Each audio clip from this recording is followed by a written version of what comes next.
자, 이 아담과 하와가 에덴에서 쫓겨난 후 그 죄의 영향력은 자녀들에게서 더욱더 구체적으로 또 비극적으로 나타나기 시작합니다. 자, 오늘 본문은 그 예배의 실패가 어떻게 삶의 파국으로 이어지는지, 그리고 그 절망 끝에 하나님께서 이들에게 심어두신 소망은 무엇인지를 보여주고 있습니다. 오늘 본문 말씀을 통해서요, 에덴 밖에서 일어난 인류의 두 가지 갈림길, 곧 가인의 길과 그 셋의 길에 대해 함께 묵상해 보기를 원합니다. 자, 오늘 가인과 아벨, 우리 하나님께 다 제사를 드렸는데 한 사람의 제사는 거절당하고 한 사람의 제사는 하나님께 받으신 바 되었다 얘기합니다. 이 아벨의 제사 받으신 하나님, 이 가인의 제사 거절하신 이유가 무엇일까요? 그 이유 뭐 재물이 어린 양이 아니어서 그렇다, 재물의 차이가 있다, 그런 얘기인데 그런 것은 아닌 것 같습니다. 왜냐하면 한번 생각해 보십시오. 당시에 가인 드렸던 재물은 이 한 해 추수한 곡식이었습니다. 그게 어느 정도였냐면 그 당시 하나님께서 허락하신 양식은 육식이 아니었죠. 오로지 이 밭에서 나는 채소와 이렇게 열매가 전부였단 말입니다. 근데 이 땅이 어땠죠? 저주를 받아서 가시덩굴과 이 엉겅퀴가 나는 상황이었기 때문에 농사가 쉽지 않단 말입니다. 에덴 동산에서의 기억은 다 잊어버려야 되는 거예요. 그냥 따먹으면 되는 게 아니라 이마에 땀을 흘려 수고하여야 한 해 동안의 결실을 겨우 맺어서 그 모든 것에 정말로 '야, 이거밖에 먹을 게 없는데.' 하는 상황 속에서 그것으로 제사를 드리는 겁니다. 재물의 가치를 놓고 따져볼 때는 그럼 양은 왜 키웠을까요? 그 양은 가죽으로 옷을 입혀 내보냈기 때문에 양을 키우는 목적은 딱 하나예요. 식용이 아니라 이 옷을 만들려고 가죽을 지어서 그 가죽으로 옷을 지어서 입으려고 하는 목적이 딱 하나였다는 겁니다. 근데 그 재물의 가치로 넘어가면 가인이 야, 이 귀한 거, 이 우리 다 먹을 양식, 생명줄이죠. 그 생명줄을 하나님 앞에 드린 겁니다. 근데 하나님은 그것을 받지 않으셨다는 거예요. 가인과 그 재물을 받지 않았다. 오늘 아벨과 그 재물을 받으셨다. 이게 뭐냐면 재물의 가치의 문제가 아니라 재물을 드리는 사람의 문제라는 겁니다. 그것이 얼마나 가치 있는 것이냐, 얼마나 비싼 거냐, 그게 아니라 그 사람이 어떤 사람이냐, 재물을 드리는 사람의 마음과 삶이죠.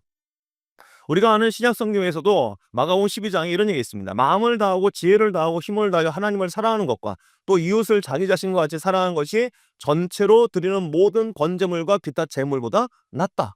그죠? 미가서 6장 2에는 이런 얘기가 있습니다. 내가 무엇을 가지고 여호와 앞에 나아가면 높으신 하나님께 경배할까? 내가 번제물로 1년 된 송아지를 가지고 그 앞에 나아갈까? 여호와께 천천의 순양이나 만만의 강물 같은 기름을 기뻐하실까? 사람아, 주께서 선한 것이 무엇임을 내게 보이셨나니 여호와께서 내게 구하시는 것은 오직 정의를 행하며 인자를 사랑하며 겸손하게 내 하나님과 함께 행하는 것이 아니냐. 재물이 아니라는 것이죠. 하나님 그 사람을 받으신다는 겁니다. 그 사람이 어떠한 삶을 사느냐, 하나님 앞에 얼마나 엎드리고 하나님을 사모하고 하나님을 사랑하느냐, 그 다음에 재물이 있는 것이지 재물의 내용이 중요한 것이 아니라는 겁니다. 자, 그런데 이 가인의 삶 가운데는 이 재물, 얼마나 귀한 걸 드렸지만 이 제사가 거절당하자 안색이 변하고 분노했다고 합니다. 그래서 오늘 하나님 이렇게 공고하시죠. 7절에 죄가 문에 엎드려 있느니라, 죄가 너를 원하나 너는 죄를 다스릴지니라. 그런 예배에 실패하면 죄를 다스릴 힘을 잃게 되는 것입니다. 그래서 그 죄를 다스리지 못하고 분노에 가득 찬 가인이 결국 자기 동생 아벨을 쳐서 죽이는 이 비참한 비극을 초래하게 된다는 것입니다. 분노와 혈기, 육신의 그 분노에 가득 차서 맹수처럼 그렇게 동물보다 못한 삶을 사는 거죠. 예배의 은혜를 놓치는 순간 우리가 그렇게 돌변하게 된다는 것입니다. 예배의 성공이 곧 죄를 이기는 능력이 됩니다. 이 예배의 성공이라는 말 참 쓰기가 불편하긴 한데 다른 말이 없는 것 같아요. 예배의 성공이 무엇일까요? 하나님을 사랑하는 것입니다. 하나님을 사랑하는 것이 예배의 가장 큰 목적이죠. 엎드려서 하나님을 사랑합니다. 안 그러면 자꾸 나 자신을 사랑하고 나 자신만 바라본 우리의 이기적인 모습이 있으니까 자꾸 예배하는 겁니다. 하나님을 사랑합니다. 그래서 제일 중요한 건 뭐냐면 예배를 드리면서 하나님께 인정받으려는 자세가 아니라 하나님 나 잘하죠? 하나님 잘하죠? 그게 아니라 하나님 저를 불쌍히 여겨주세요. 하나님 앞에 긍휼을 얻으려는 겸허한 자세가 바로 예배에 성공하는 것입니다. 가인이 꼭 그랬겠죠. 봐요, 하나님 얼마나 소중한 건지 아시죠? 내가 이걸 얻으려고 얼마나 1년 동안 땀을 흘리고 고생하는지 아시죠? 저 아벨은 들에서 핑핑 놀고 있을 때, 양떼들과 놀고 있을 때 저는 얼마나 수고했는지 아시죠? 하는 하나님께 자신의 수고와 노력을 인정받으려는 것 때문에 그 예배가 어떻게 해요? 하나님께 긍휼을 얻으려는 자리가 아니라 자기의 그 모든 노력과 수고를 인정받으려는 자리가 돼버리면 하니까 비교가 되는 거죠. 그래서 예배에 실패하는 겁니다.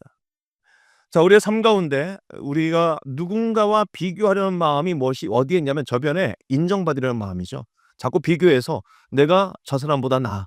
저 사람보다 훌륭해.' 내가 교회에 나오는 것도 역시 마찬가지입니다. 예배하는 것도 마찬가지입니다. 누구와 비교하면서 그 사람보다 내가 더 낫다는 혹은 더 옳다는 것을 드러내려고 예배의 자리에 나온다면 그 예배는 실패하는 겁니다. 하나님 앞에 엎드리는 겁니다. 하나님 긍휼을 얻는 것입니다. 마치 세리와 죄인이 성전에 올라가서 한 사람의 기도는 들은 바가 되고 한 사람의 기도는 듣지 못한 바가 되는 그런 것처럼 저는 죄인입니다. 차마 얼굴을 들지 못하고 하나님의 긍휼을 구했던 그와 같은 예배의 자세가 하나님 앞에 받으신 바 된다는 겁니다. 그 사람보다 내가 더 옳다는 걸 드러내려고 하는 그 열심 때문에 예배의 생활이 이어지는 것이 아니라 엎드려서 주의 긍휼을 구하고 죄를 다스리게 하시는 하나님의 그 권세를 우리가 사모할 때 죄가 항상 우리 앞에 자꾸 스며와 가지고 우리를 유혹한다 할지라도 그 죄를 다스릴 수 있는 하나님의 권세 가운데 주의 자녀의 권세로 살게 될 줄로 믿습니다. 자, 오늘 "아우를 지키는 자이니까"라고 가인의 이 말은요.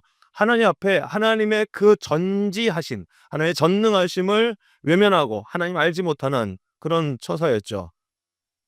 책임을 회피합니다. 나는 어디 있는지 못하면 모릅니다. 내가 아우를 지키는 자입니까? 하나님을 떠난 죄인의 특징은 바로 이 무관심과 책임 회피라는 겁니다.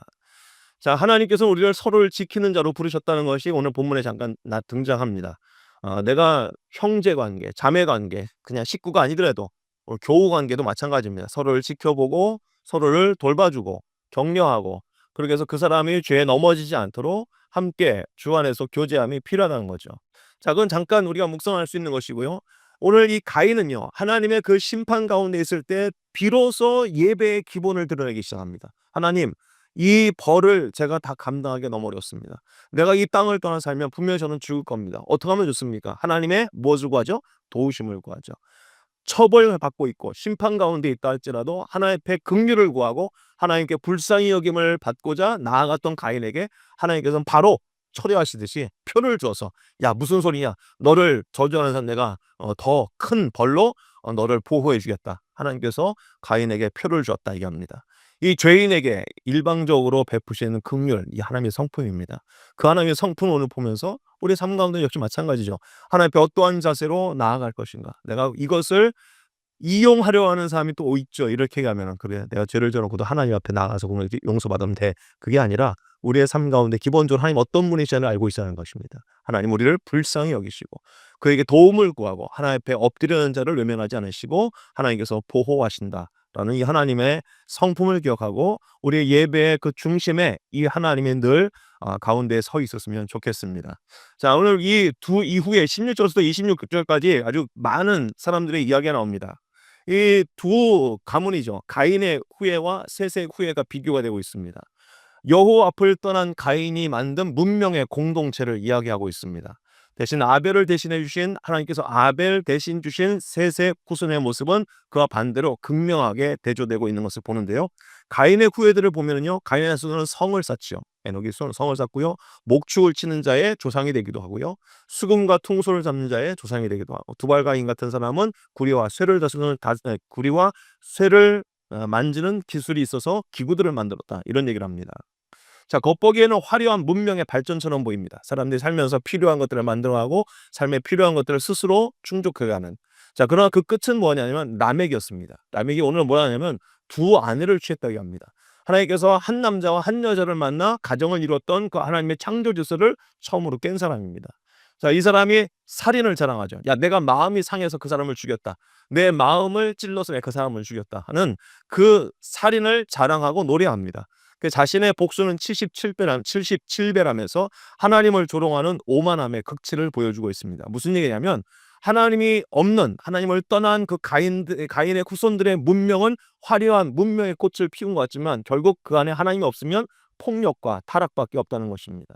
반대로 셋의 후예는 어떨까요? 하나님이 가인이 죽인 그 아벨 대신에 셋을 주셨고 그에게서 에노스가 태어났다고 합니다. 그들은 화려한 도구를 만들지 않습니다. 뭐 문명이 이렇게 발전됐다, 그들을 통해서 이런 문명이 시작됐다, 그런 얘기는 없습니다. 성경은 가장 위대한 기록을 남기고 있습니다. 26절에 그때 사람들이 비로소 여호와의 이름을 불렀더라. 예배하기 시작했다는 겁니다. 이것이 진짜 희망입니다. 에노스의 뜻은요, 이 이름의 뜻이 죽을 수밖에 없는 연약한 존재입니다. 죽을 수밖에 없는 연약한 존재. 자신의 연약함을 깨닫고 하나님의 이름을 부르며 예배하는 자들의 모임이 되었다는 것입니다. 이게 하나님의 구원의 역사가, 그 언약의 흐름이 이 예배하는 자들을 통해 흘러가는 것입니다. 겉으로 볼 때 아무리 화려하고 겉으로 볼 때 아무리 그것이 최첨단의 것이라 할지라도 그 예배 가운데 하나님의 긍휼을 구하는 사람들의 모임이 없다면 언약은 그곳으로 흘러가지 않습니다.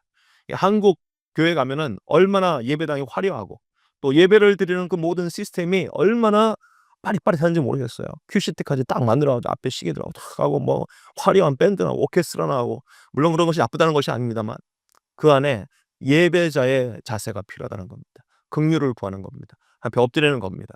오늘 살아가는 동안 우리의 예배에 우리가 최선을 다해야 합니다. 하나님, 엎드리지 못하는, 자꾸 우리의 목이 고든 백성처럼 사는 것에 익숙한 우리의 삶을 하나님 앞에 자꾸 엎드리는 훈련과 반복적인 연습을 통해서 하나님 앞에 긍휼을 구하는 자의 자세로 살아갈 때 우리는 예배에 승리하는 겁니다. 그리고 죄를 다스릴 수 있는 힘을 얻게 되는 겁니다.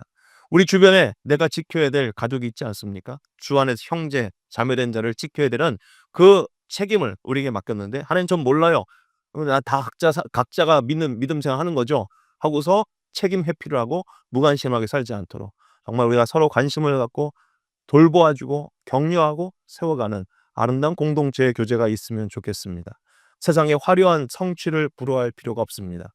비록 연약해 보여도 새벽마다, 아침마다, 저녁마다 여호와의 이름을 부르는, 간절히 하나님을 찾는 그 개인, 그 가정은 반드시 그 언약이 흘러가는 복된 가정이 되는 줄로 믿으시기를 바랍니다. 오늘 이 아침에 이 말씀을 기억하시면서 우리 모두가 진정한 이 시대의 영적인 희망이자 영적인 계보를 이어갈 수 있는 우리 모두 되기를 간절히 소망합니다. 아멘.